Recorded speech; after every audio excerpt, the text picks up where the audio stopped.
Assalamualaikum warahmatullahi wabarakatuh. Jadi, kali ini kita akan belajar terkait materi jurnal penutup dan juga neraca saldo setelah penutupan. Yang pertama, terkait jurnal penutup.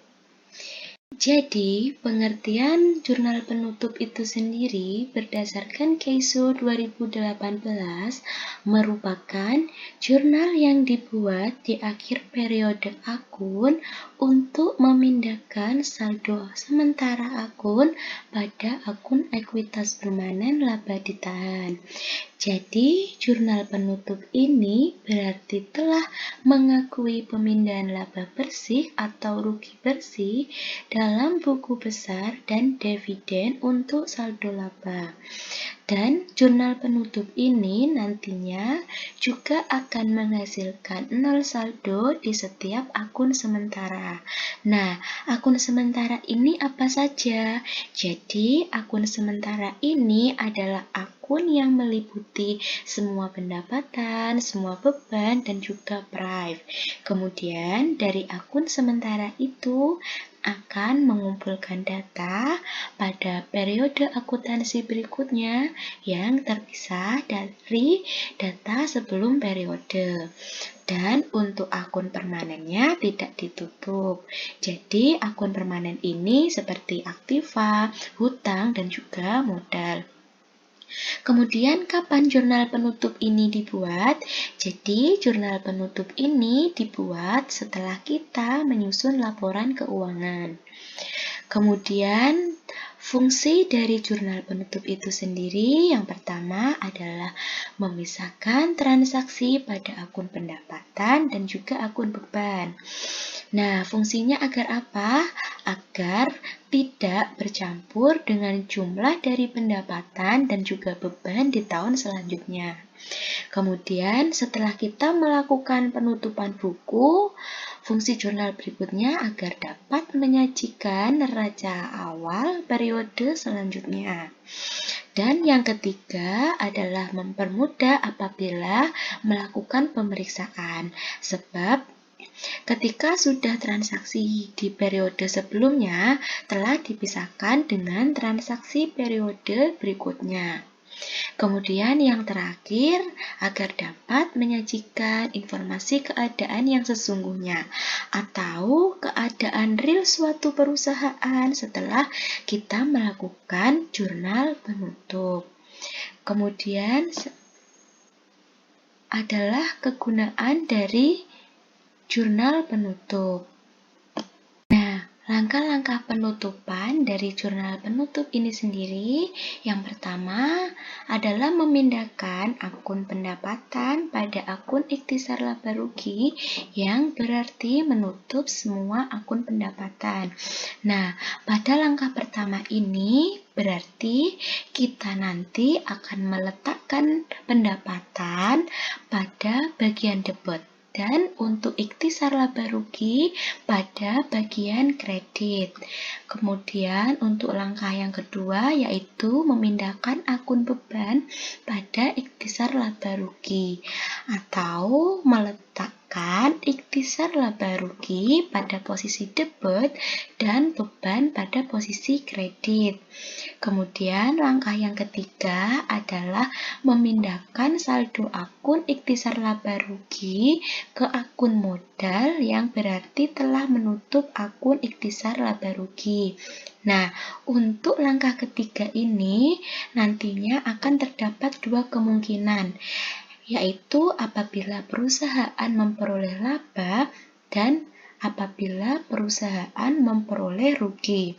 Jadi, apabila perusahaan memperoleh laba, nantinya kita akan meletakkan ikhtisar laba rugi pada posisi debit dan modal pada posisi kredit. Hal ini sebaliknya, jika perusahaan memperoleh rugi, maka kita akan meletakkan modal pada posisi debit dan ikhtisar laba rugi pada posisi kredit. Kemudian, langkah yang terakhir adalah memindahkan saldo akun Prive pada akun modal. Jadi, nanti modalnya akan diposisikan di debit dan Prive terletaknya di kredit. Kemudian, tahap-tahap menyusun jurnal penutup sama seperti yang tadi. Nantinya dari tahap-tahap menyusun jurnal penutup, kita pertama akan mengetahui laba rugi perusahaan pada akun ikhtisar laba rugi. Kemudian yang kedua, Prive akan mengurangi modal. Dan yang ketiga, saldo ikhtisar laba rugi akan menjadi 0 setelah proses posting pada saldo ikhtisar laba rugi. Selanjutnya, terkait contoh jurnal penutup. Untuk contoh jurnal penutupnya, yang pertama ada judul untuk jurnal penutup. Yang ada di sini servis motor Tuan Cahyo. Kemudian jurnal penutup periode 30 Juni 2019. Nah, untuk kolomnya terdiri dari tanggal, keterangan, ref, debit, dan kredit. Kemudian kita yang pertama akan menutup akun pendapatan dengan meletakkan pendapatan di sebelah debit dan ikhtisar laba rugi di sebelah kredit. Kemudian yang kedua kita menutup akun beban dengan meletakkan ikhtisar laba rugi pada posisi debit dan meletakkan semua beban meliputi beban gaji, beban lain-lain, beban listrik, beban makan dan minum itu pada posisi kredit. Kemudian yang ketiga kita menutup akun ikhtisar laba rugi, yaitu dengan meletakkan ikhtisar laba rugi pada posisi debit dan modal pada posisi kredit. Namun ini tergantung sesuai dengan kondisi perusahaan, yaitu perusahaan mengalami rugi atau perusahaan mengalami laba. Kemudian yang terakhir menutup akun Prive, yaitu dengan meletakkan modal pada posisi debit dan Prive pada posisi kredit. Kemudian contoh soal. Nah, di sini diperoleh data laporan laba rugi PT Surya Gemilang sebagai berikut. Pendapatan sebesar 14.600.000, beban telepon sebesar 1.500.000, beban asuransi sebesar 300.000, beban depresiasi sebesar 10 juta, beban gaji 2 juta, dan modalnya 800.000. Kemudian, seperti apa bentuk jurnal penutupnya? Nah, jadi yang pertama kita memasukkan judul dari jurnal penutup itu. Di sini tadi kan PT-nya Surya Gemilang. Jadi PT Surya Gemilang, kemudian jurnal penutup. Karena di sini tidak diberikan keterangan terkait tanggal, jadi di sini dikosongi dan di sini juga dikosongi. Kemudian akan ada kolom tanggal, keterangan, ref, debit, dan kredit. Kemudian kita memasukkan pendapatannya pada posisi debit, kemudian ikhtisar laba rugi pada posisi kredit. Nah, itu digunakan untuk menutup akun pendapatan. Nah, cara ini seterusnya sampai menutup akun ikhtisar laba rugi. Kemudian diketahui total debit dan total kredit. Jadi totalnya akan sama atau seimbang. Untuk selanjutnya kita akan belajar mengenai neraca saldo setelah penutupan. Jadi, menurut Kemendikbud 2018, neraca saldo setelah penutupan merupakan neraca yang berisi akun-akun real atau biasa disebut akun-akun permanen yang terdiri dari kelompok aset, liabilitas, dan juga modal.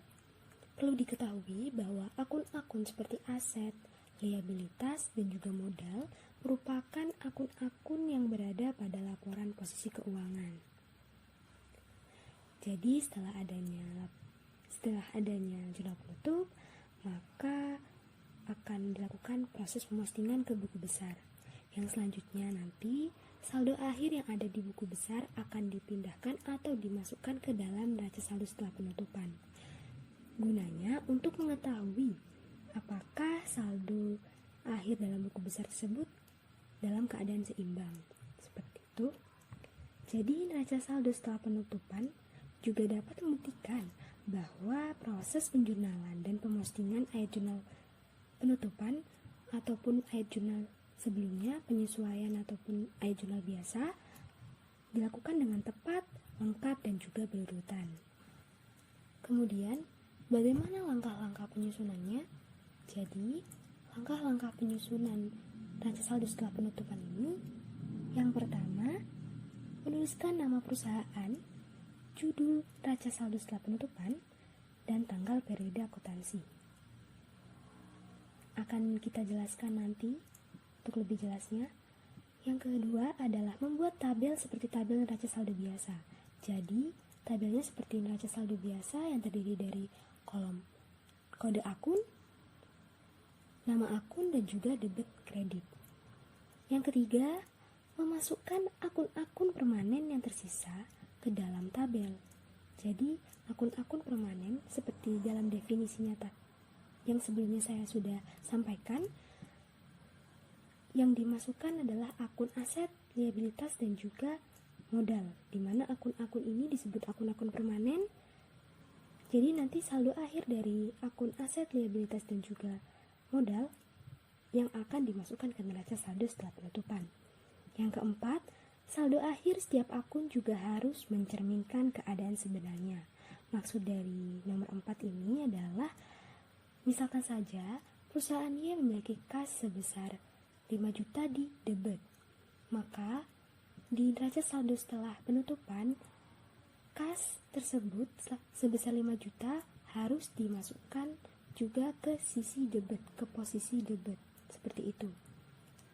Yang kelima, pada tahap memasukkan akun dari buku besar, akun-akun yang sudah ditutup tidak dimasukkan. Sebelumnya sudah ada penjelasan dari jurnal penutup, akun-akun yang sudah ditutup itu adalah akun-akun nominal, akun prive, dan juga akun ikhtisar laba rugi.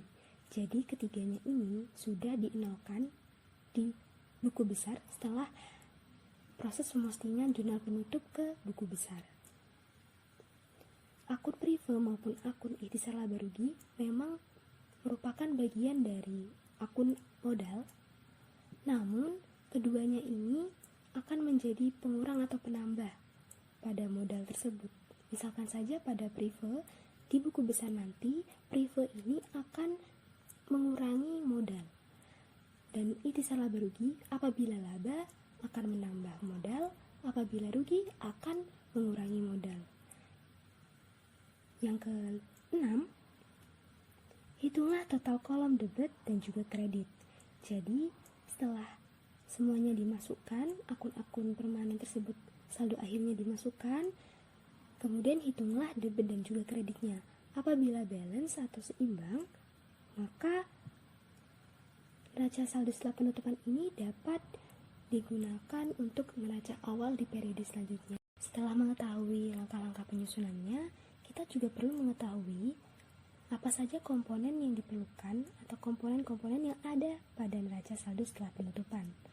Menurut Ma'ruf 2019, komponen-komponen yang dibutuhkan adalah nama perusahaan, yang kedua judul neraca saldo setelah penutupan, yang ketiga tanggal penyusunan neraca saldo, yang keempat tabel dengan susunan sebagai berikut. Kolom pertama, kolom kode akun, kolom kedua, kolom nama akun, kolom ketiga, kolom debit, kolom keempat, kolom kredit. Di bawah ini sudah ada contoh formatnya. Jadi untuk Flamo Mode itu adalah nama perusahaannya, neraca saldo setelah penutupan adalah komponen yang kedua, yang ketiga ini 31 Desember 2018 adalah komponen tanggal penyusunan neraca saldo tersebut. Nah, untuk komponen keempat sudah ada tabel. Jadi tabelnya ini sama dengan neraca saldo biasa. Jadi tidak ada yang membedakan antara neraca saldo biasa dengan neraca saldo setelah penutupan, bedanya itu hanya pada isi dari neraca saldo setelah penutupan. Jadi kalau neraca saldo biasa isinya itu dari buku besar, jadi buku besar awal setelah adanya jurnal.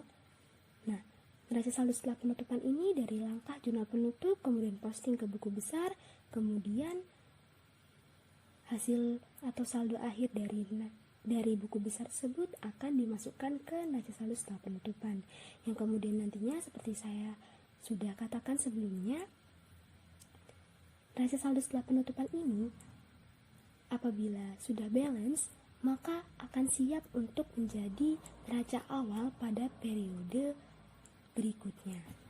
Untuk lebih jelasnya kita akan beralih ke contoh soal di mana di sini sudah disediakan neraca saldo, neraca lajur sebagian PT Bagaskara periode Desember 2020. Jadi di sini sudah disediakan akun-akunnya, ada kas hingga beban. Jadi untuk kas 3 juta rupiah, piutang usaha 6.800.000, perlengkapan 600.000, peralatan 1 juta rupiah, akumulasi penyusutan peralatan 600.000, gedung 14 juta, akumulasi penyusutan gedung 6 juta, utang usaha 2.800.000, modal Arif 11 juta. Jadi di sini Arif adalah pemilik dari PT Bagaskara. Prive Arif 13.100.000, beban gaji 3.500.000, beban depresiasi 100.000, beban depresiasi gedung 1.500.000. Dengan total untuk laba rugi debit 5.100.000 dan juga laba rugi kredit 13.100.000. Untuk neraca debit sebesar 28.400.000, untuk neraca kredit 20.400.000. Jadi laba bersih dari PT Bagaskara ini adalah 8 juta. Jadi totalnya sebesar 13.100.000 untuk laba rugi, untuk neraca 28.400.000. Di sini kita akan diminta untuk membuat jurnal penutup dan juga neraca saldo setelah penutupan periode 31 Desember 2020. Jadi nanti ada 2 output, yaitu neraca saldo jurnal penutup dan juga neraca saldo setelah penutupan yang akan kita susun. Nah, yang pertama kita akan menyusun jurnal penutup. Jadi langkah awal adalah menulis nama perusahaan, kemudian judulnya yaitu jurnal penutup, kemudian periode yang bersangkutan. Jadi periode 31 Desember 2020. Kemudian kita akan membuat tabel yang terdiri dari tanggal, keterangan, ref, debit, kredit. Jadi di sini ada 5 kolom. Dan tanggalnya itu dibagi 2 kolom. Jadi untuk 31 Desember 2020 kita yang pertama kali akan menutup pendapatan jasa. Jadi pendapatan jasa akan kita tutup ke itisar laba rugi. Jadi pendapatan jasanya tadi 13.100.000, kemudian kreditnya adalah itisar laba rugi 13.100.000. Keterangannya menutup akun pendapatan. Untuk yang kedua, penutupan beban. Jadi di sini karena beban itu merupakan akun debit, akun yang berada di debit, jadi nanti akan ditutup ke kredit. Jadi itisar laba rugi, nah nominal dari itisar laba rugi yang ada di debit ini merupakan akumulasi dari beban-beban yang ada pada perusahaan. Jadi di sini ada beban gaji, beban depresiasi peralatan, beban depresiasi gedung. Beban gaji sendiri ada 3.500.000, beban depresiasi peralatan ada 100.000, beban depresiasi gedung ada 1.500.000. Kemudian nominal ini diakumulasikan hingga 5.100.000. Jadi 5.100.000 ini akan ditaruh di sisi itisar laba rugi debit. Keterangannya menutup akun beban. Nah, yang ketiga adalah itisar laba rugi pada modal. Nah, ini adalah langkah setelah mengetahui laba atau rugi yang diperoleh perusahaan. Nah, kebetulan PT Bagaskara ini sedang laba. Jadi jurnalnya adalah itisar laba rugi pada modal sebesar 8 juta. Untuk misalkan saja PT Bagaskara ini rugi, maka jurnalnya modal tersebut akan berada pada posisi debit. Jadi nanti modal di debit, irisan laba rugi di kredit, seperti itu. Nah, yang keempat adalah menutup akun prive. Jadi, untuk menutup akun prive, karena prive normalnya itu ada di debit, maka akan dikreditkan. Jadi, modal Arif 3 juta. Kemudian kreditnya adalah prive Arif 3 juta. Nah, keterangannya menutup akun prive. Totalnya ada 29.200.000. Nah, kemudian selesai sudah kita membuat jurnal penutup, maka langkah selanjutnya adalah membuat neraca saldo setelah penutupan. Jadi, setelah adanya jurnal penutup tersebut, kita akan melakukan proses postingan. Dari proses postingan tadi, maka diperoleh akun-akun permanen yang ada dalam neraca saldo setelah penutupan. Nah, langkah membuat neraca saldo setelah penutupan ini sama halnya dengan jurnal penutup tadi, harus didahului dengan nama perusahaan, kemudian judulnya, kemudian periode bersangkutan. Jadi di sini PT Bagaskara, neraca saldo setelah penutupan periode 31 Desember 2020. Kemudian tabel, di sini kode akun memang tidak diketahui, jadi kosong. Kode akun, nama akun, debit, kredit, jadi ada 4 kolom.